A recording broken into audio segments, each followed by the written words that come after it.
say he's one of those journalists I fear. When he rings, I try not to answer. Jodi, you've been described as probably one of the most successful Labor politicians that we've had, state or federal, in the city of Newcastle in modern times. Yet one way of looking at it is that at that time you have presided over the departure of GPT, you've presided over another 4 years of inaction over the rail line, you have brought back a post office that shouldn't have been sold in the first place, and you've knocked down an old pub, knocked down an old hotel. So is that a fair appraisal of your track record, do you think, or not? A fair appraisal of your track record?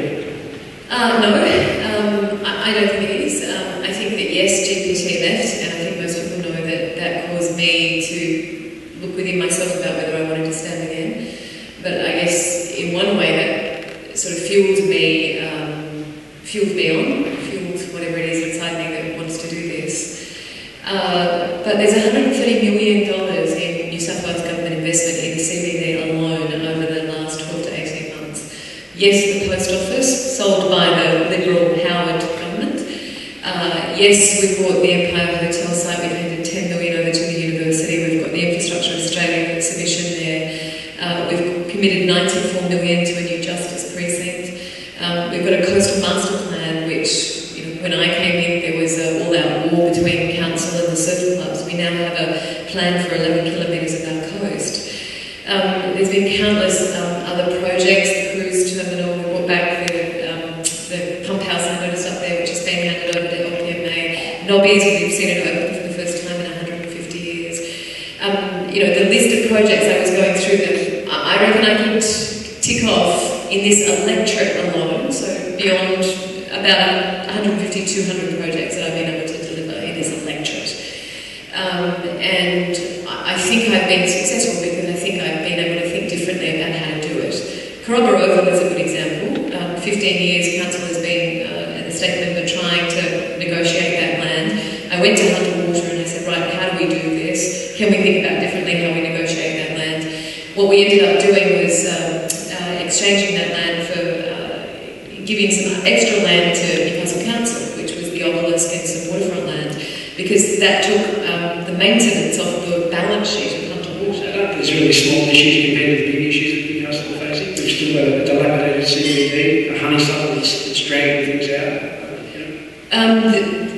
Well, I think that we've seen a lack of leadership over the last 10 to 15 years, and that's the situation we're in. I mean, it's your leadership, sorry? It's your leadership, it's your party's leadership that's been lacking, sure. No, a lot of these issues are council issues that unfortunately haven't been looked at, and what we've been able to do is to establish the Renewal Steering Committee to actually get action on them. I instigated the CBD renewal plan, which is all the catalyst projects that we've been delivering on, and we've done that in consultation with councils. We've done that by respecting the council's view and making sure that all agencies are involved in it. So I think there's been a period of collaboration. Why I want to do this is I don't see any other leadership in the city.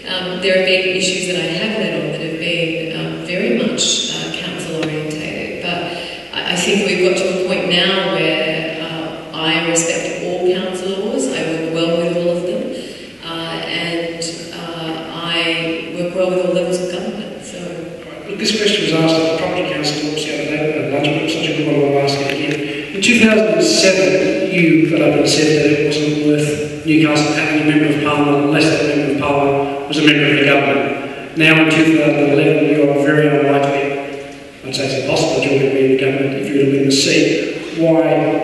Why should you be the member this time? Yeah, that's true, and I think that most people in this room would probably think that there's going to be a thorough Liberal government. But again, I say to you, I don't see anyone else that is sitting here that can take this city to the place it needs to go.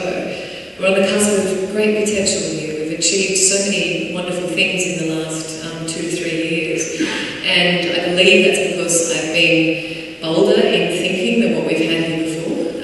I believe that, who would have thought we could bring David Beckham here? Who would have thought we'd have Oprah as the audience? Compared to the rape of the Hunter Valley through excessive open cut coal mining that you're part of, there's more things again, tell me that.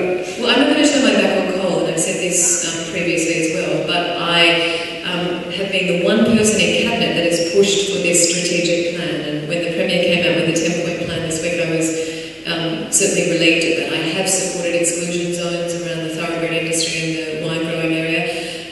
push for that air quality monitoring system in the Upper Hunter, and I believe we need one around the Port of Newcastle. Is that it? Really? We're only just getting started. That's it. Damn. Maybe some more questions later. Thanks, David.